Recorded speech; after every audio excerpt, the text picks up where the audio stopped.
Today I'll be doing my friend Halee's For the Love of Dogs book tag. So excited.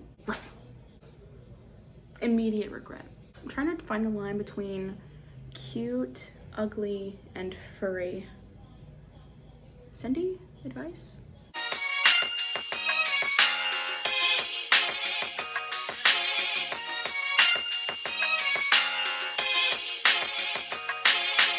Halee is so sweet, and she runs her own blog, and this is the tag that she made on her blog, but she said that we could also do it in video, so I was like, yes, any excuse to talk about books and dogs.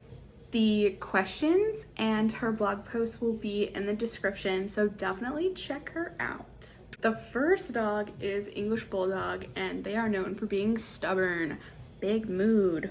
Pick a book that you were too stubborn to DNF. I only have one, to my knowledge, that I was too stubborn to DNF, because I am a firm believer that if you are not having a good time, stop. Send a tweet. Just stop it. Like, if you're not having a good time, it's not for school, it's not for something that you'll use. Just this one book. One freaking book. Cape May. That's right. You heard me. Sadly, I agreed to this buddy read like an idiot without actually checking to see what the book was about. It's adult erotica about a newlywed couple. This book was horrendous, horrifying, -47 stars.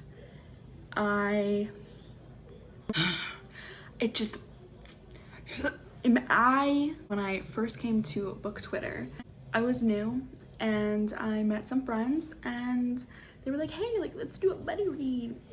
And I was like, sure. And they picked a book and I was like, all right, like, whatever, like, I'll read it if it's available at my library for an audiobook. Worst mistake. The only reason that I finished it is because I was with friends and we were making fun of it the whole time, and then when it got so bad that, like, I kind of wanted to die, I was like, I've made it this far, I will not put this down. I should have put it down. Misogynistic, sexist, just nasty. No. Like, if you're an adult and you want a steamy book, a little romance, pick up like Nicholas Sparks, or get a fan fiction account. Like, I don't know what to tell you, but this book ain't it. It ain't it. The second dog is Chihuahuas, and they are known for their little bodies and big attitudes. Name a book that you had high expectations for, but it did not live up to it. For this one, I'm gonna ironically pick Chewed, which is a book full of short stories about the way that dogs have destroyed their toys. I was ready for cute, wholesome stories about, oh, they love this stuffed animal so much, but, like, he tore him apart and, like, he accidentally fell in the lake. Like, some, like, little cute essays, wholesome, and I got like weird, like unrealistic, like made up stuff, and I'm like, this, I don't understand this. I would have literally rather had little stories written about children and their pets. Like, even if the kids like wrote stories like my dog, blah blah blah, like that I would have been fine with. The only thing good about the book is I think the illustrations are nice and clean, nice to look at. Other than that, huge disappointment. Don't read it. The next dog is Pitbulls. They get a bad rep, but they're total sweethearts. Name a book that deserves more hype. This series is popular, but I don't think it ever got the boost that it truly deserved, and that is the Lunar Chronicles. This series, I would argue that it's flawless. Like, there's not, I think it's flawless.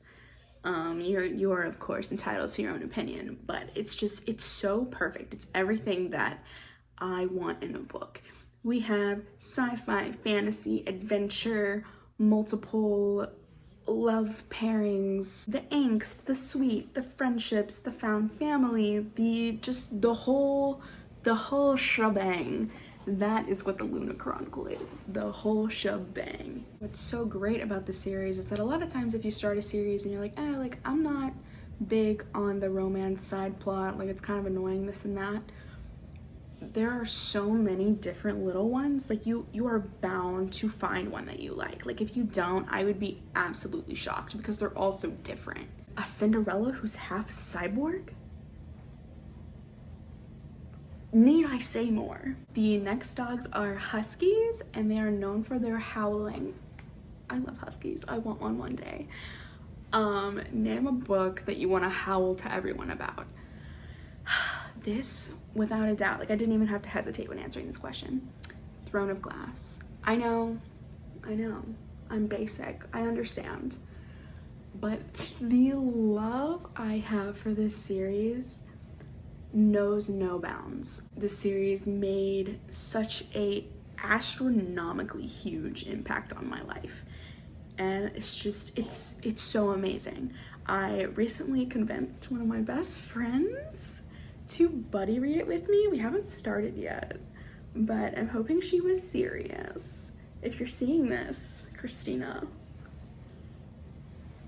let's read soon, please. I love it. I want everyone to read it. Everyone I meet, they're like, what do you suggest? Throne of Glass. Unless they're too young. If they're like below, I would say 16. If they're below 16, I might not suggest this yet. But if you're like 16, I think this is a perfect start for you. Please read Throne of Glass. I feel like Sarah J. Maas gets a interesting reputation for her second series, A Court of Thorns and Roses. When I tell you that this is like so much better than that, that's still good and I love it and I'm here for it. Looking forward to her next book in that series. But Throne of Glass is like by far so much better. The story, the plot, the world, the characters, the whole thing is so much better than A Court of Thorns and Roses. And I will die on this hill. So if you read A Court of Thorns and Roses and you're like, ew, this is basic, it's okay. Try Throne of Glass. Try Throne of Glass. Then you can say whether or not you actually like Sarah J. Maas's real writing. I love it so much. The next dog is a poodle and they are known for their look. Name a book with a beautiful cover. There have been so many. Better Together, Christine Ricciot's new book. I feel like it's just fresh because her video literally came out today as I'm filming this. I was so excited. The cover is so cute. And her first book, Again But Better, meant so much to me. And I know that I am not alone in that feeling. I feel like Christine has been a home for so many of us here. And I don't know, she just holds just such a special place in my heart, and I love her so much. And her writing is really good and wholesome and cute, and I won't say quirky because I know she hates that word, but like quirky. The next dog is a Sharpei, and they're known for their wrinkles, creases, and folds. Swipe those credit cards through those folds. Oh my god. Name a book that you could reread until it's nothing but a lump of wrinkled pages. I have a handful of books that would fit this. I'm gonna pick The Selection. Let me tell you something about The Selection. It is everything that you want The Bachelorette to be. No. I loathe The Bachelorette. I know a lot of people just watch it for kicks and giggles because it's like entertaining and drama or whatever, and I am not a reality TV person. I hate reality, hence why I read so much. Oh, it is such good garbage. I am a raccoon in the garbage. I love this book so much. I have reread this entire series way too many times. I might have read this series like 9 or 10 times, like in total. It has the drama, the romance, the push and pull. What's really cool about this is that it's like disconnected from reality enough to still feel like an escape, but not so far that you could never see it happening. Couldn't not never see it happening. Like, this could very well be our world in like 50 years. Hope not. Hope not. Please vote. Link in description. The next dog, I feel sure I'm going to embarrass myself by trying to say Shiba Inu. Shiba Inu. Shiba Inu. Shiba Inu. They are known for being silly, which is not shocking because that is a silly name, a silly breed name for a dog. But here we are. Pair a book with one of your fave memes. When I was in high school, I was a very big John Green fan. I loved a lot of his books, but when I read Abundance of Catherines, which is basically this guy who keeps falling in love with girls named Catherine, and he tries to find out like an equation for love or something, and I'm like, math? Yuck, yuck. Math is disgusting. It was just bland. Where was the flavor? It didn't have any. Like, after reading this book, I felt like this.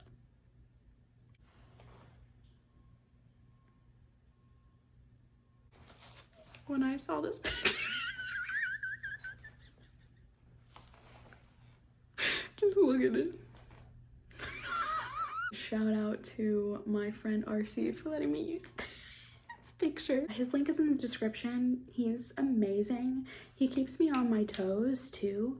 Like, if there's anything going on in the book world, like, he's pretty much gonna know it. He's very passionate about equality and the LGBTQ community, and he's Latinx, so just diversity is his huge thing, which I love. So he gives amazing book recommendations. Go off, king. The next dog is Greyhounds, and they are known for their speed.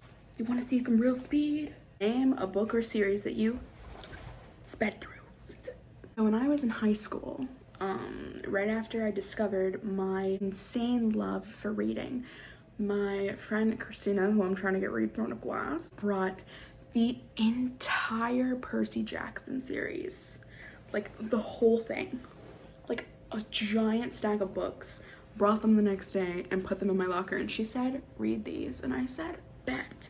And I read them in like 4 days, the whole thing. I think, how many books is that? Like 10? 8? Something crazy. And I was just rapid fire. I munched those up.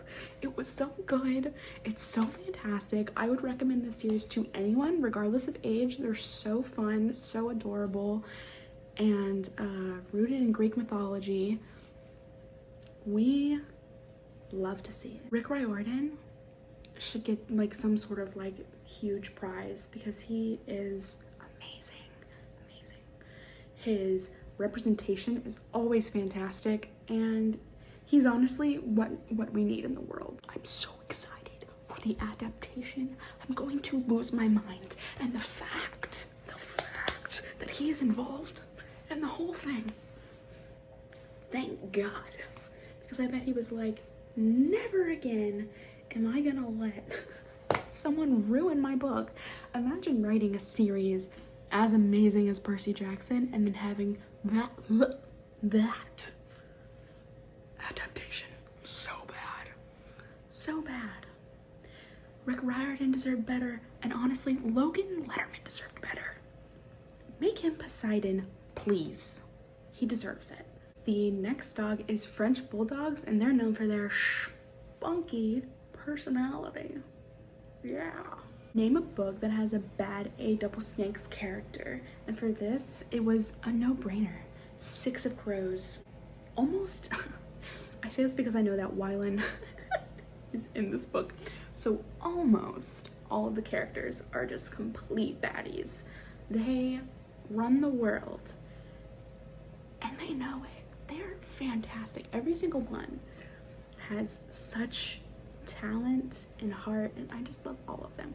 But I'd say the top three baddies, Kaz, Inej, and Nina. My queen, Nina. Love her so much. I'm very upset by who is going to play her in the show adaptation. Very, very upset. Where is it? Where to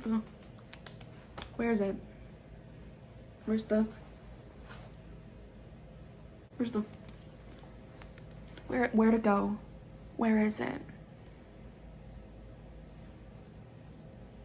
Nina was the first plus-size character that I ever read about and related to, and where her story wasn't revolved around her losing weight. The first story ever. And they're gonna go and cast a skinny person. I'm sure she's a lovely and talented actress and person, but I'm hurt. I'm upset. Where is it? Like, they didn't even try to get like a medium person. I could break her with my pinkies. Dead. The next dogs are pugs. They are known for their lazy nature. Bug mode. Name a book that you want to take your time reading. Priory of the Orange Tree. This boy's thick. Thick. T-H-I-C-C thick. Yeah, you could take him to the county fair. You'd walk away a winner. I really want to take the time to enjoy and appreciate the fact that there is no sequel to this book. It's a standalone fantasy that is huge. So like no waiting for the next book, which, what's my whistle if you know what I'm saying? We love to see it. I hate waiting. I'm impatient. So the last dog is Golden Retrievers, and they're known for their friendly disposition. Yes, they are. All of them wholesome. Never met a mean Golden Retriever. They're just so precious. Name a book with a cinnamon roll character. How could I not pick Peeta Mellark from the Hunger Games? Not only is he a cinnamon roll character, he could bake you some cinnamon rolls. Please. Peeta's underappreciated. He really is. He's so wholesome and caring and loving and understanding, and he puts up with a lot of crap that Katniss throws his way. And it just shows that why am I about to get deep? Even if you come from somewhere where you're not loved or appreciated, you can still love and appreciate others. And that is just strength in its own. I feel like a lot of people see Peeta as kind of a weak character, but people underestimate the power of kindness and the ability to love, and that is its own strength. And it's underappreciated, and I love him. Peeta Mellark, please marry me. Victoria Mellark. It sounds nice. Victoria Mellark. Definitely go and check out Halee's blog and do this tag. It was super fun. If I said anything that reminded you of a book, feel free to recommend it to me. If you made it this far, leave a dog and or rainbow in the comments. That is all I have for you today. Love you guys. Bye.